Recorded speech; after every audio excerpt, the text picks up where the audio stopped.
pertanyaan ini, pertanyaannya. Ada seorang ibu ya, punya 4 anak dan ibu ini bekerja, bisa membeli rumah, mandiri. Sedangkan ibu ini punya suami, suaminya males, tidak bekerja, sehingga semua harta yang di rumah itu adalah murni hasil kerjanya istri yang pertama. Dan istri yang pertama ini punya anak 4. Kemudian si suami yang gandol tadi ternyata menikah lagi. Dan suami ini nggak punya harta simpanan apapun, gitu ya. Kemudian dengan istri kedua punya anak 1. Gitu masih menikah lagi dengan istri ketiga. Padahal suaminya ini hidupnya gandol ikut kepada istri pertama. Ya. Dengan istri ketiga punya anak 1 lagi.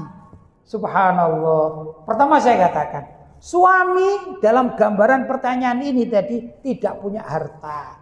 Kalau dia mati namanya nggak punya harta, nggak ada yang diwariskan, ya namanya nggak punya harta. Yang diwariskan itu adalah suami yang punya harta baru diwaris. Kalau suami tidak punya harta, yang nggak diwaris, namanya nggak ada hartanya. Dalam bab ini berarti istri kedua dengan anaknya nggak dapat apa-apa. Kenapa? Karena suami atau bapaknya ini nggak punya harta. 1 ya. Demikian juga dengan istri ketiga serta anaknya itu tidak punya apa-apa. Kenapa? Karena suami dari istri ketiga itu nggak punya apa-apa, dia nggak punya harta. Demikian juga bapak dari anak istri yang ketiga itu nggak punya apa-apa, namanya bapaknya miskin. Begitu istilahnya, bapaknya adalah seorang miskin. Cuman gandol ikut nunut hidup kepada istri pertamanya yang kaya raya. Jadi harta ini adalah milik istri pertamanya. Syukur-syukur loh, suami ini boleh makan di situ. Gitu masih berani menikah lagi 2 lagi. Ya, istri ketiga, istri kedua sama istri keempat.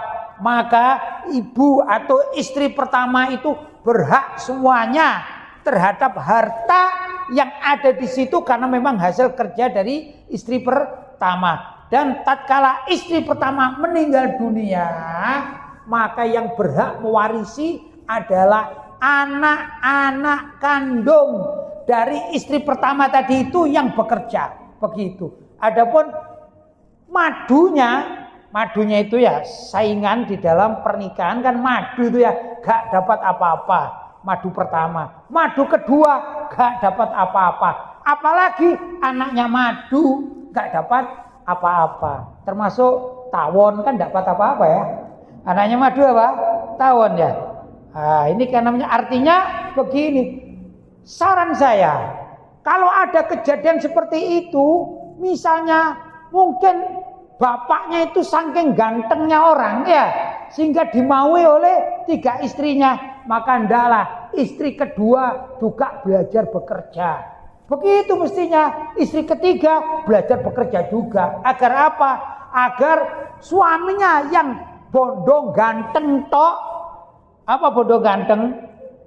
Modal wajah saja ya, itu tatkala meninggal dunia, maka istri kedua dan istri ketiga serta anaknya itu ada sesuatu yang dipergunakan untuk sangu atau bekal hidup. Begitu mestinya ya. Tapi kalau menggantungkan kepada istri ke 1 nggak ada hak. Jelas Bu? Jelas?